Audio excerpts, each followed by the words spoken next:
های شمالی انجام خواهد شد. بارها اعلام کردیم ما و عزیزان استانداران و مدیران استانی اعلام کردند که این استانها پذیرش مسافر ندارن ظرف روزها و هفته‌های آینده.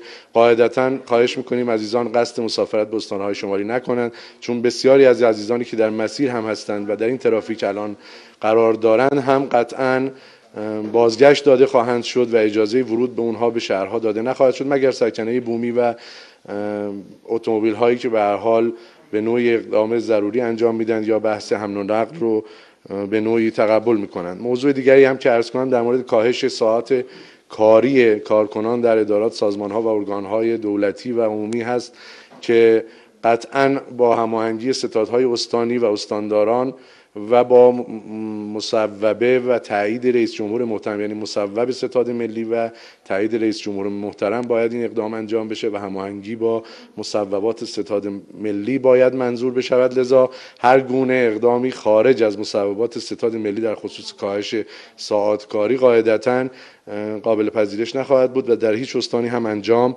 نخواهد شد. من در مورد آمار اگه بخوام خدمت عزیزان عرض کنم، ما امروز در حقیقت یافته‌های قطعی آزمایشگاهی از بیماران مبتلایی داریم که احتمالاً 2 هفته پیش یا چند کمتر از اون مواجهه با ویروس و عامل بیماریزا رو داشتن و امروز با علائم به نوعی به ما مراجعه کردن و یافته‌های آزمایشگاهی اونها قطعی شده. لذا اونچه که امروز ما ببینیم کارنامه در حقیقت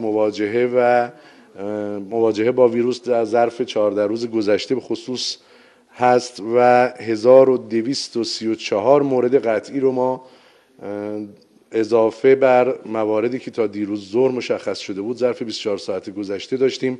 این رو عنایت داشته باشند عزیزان. با توجه به فعال شدن بیشتر نظام آزمایشگاهی کشور، اینکه ما تا امروز بیش از 25 آزمایشگاه فعال برای تشخیص نهایی بیماری کووید 19 در سراسر کشور داریم، قاعدتاً بر سرعت تشخیص قطعی و ارائه آمار تاثیر گذاشته. به اضافه اینکه به هر حال ما نمودار صعودی ابتلا رو هم داریم و همچنان هم ادامه خواهد داشت، ولی نهایتاً 1234 مورد ظرف روز گذشته اضافه شده که به هر حال در روزهای اخیر یک رکورد هست.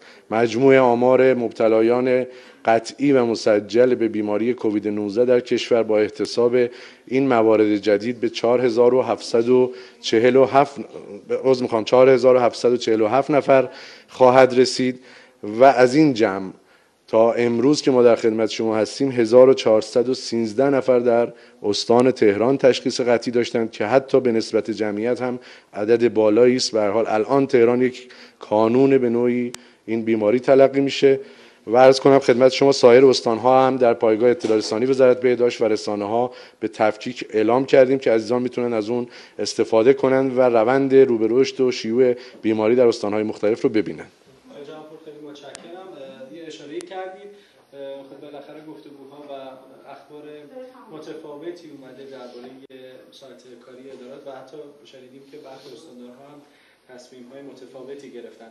الان از جایگاه ستاد ملی مقابله با کرونا چه تصمیمی دست آخر؟ عرض کردم کاهش ساعت کاری آخرین مصوبه‌ای که ستاد ملی کرونا داشت مبنی بر کاهش ساعت کاری برخی مشاغل یا افراد دارای بیماری‌های زمینه‌ای یا مادرانی که به نوعی بیماران خاص رو سرپرستی می‌کردند بر سر جای خود باقی است. هر گونه مصوبه‌ای در هر استانی باید با هماهنگی این مصوبه باشه که مورد تایید ریاست محترم جمهور بوده. قاعدتاً مصوبات بعدی هم به زودی اعلام خواهد شد، ولی این نکته رو در نظر داشته باشید این که ما امروز ترافیک رو داریم در مسیر استان‌های شمالی می‌بینیم شاید به نوعی نشون بده که ما بحث تعطیلی مدارس در کشور ما با توجه به الگوهای فرهنگی که موجود هست یا حتی تعطیلی ادارات اقدام خیلی موجهی نباشه و شاید ما لزوما نسخه واحدی مثل خیلی از کشورها نتونیم بپیچیم. واقعا این اخبار بسیار نگران کننده است که ما چنین آمار مسافرتی رو امروز صبح تا الان که من خدمت شما هستم در مسیرهای شمالی و حتی خیلی مسیرهای دیگه از مرکز یعنی از تهران داشتیم.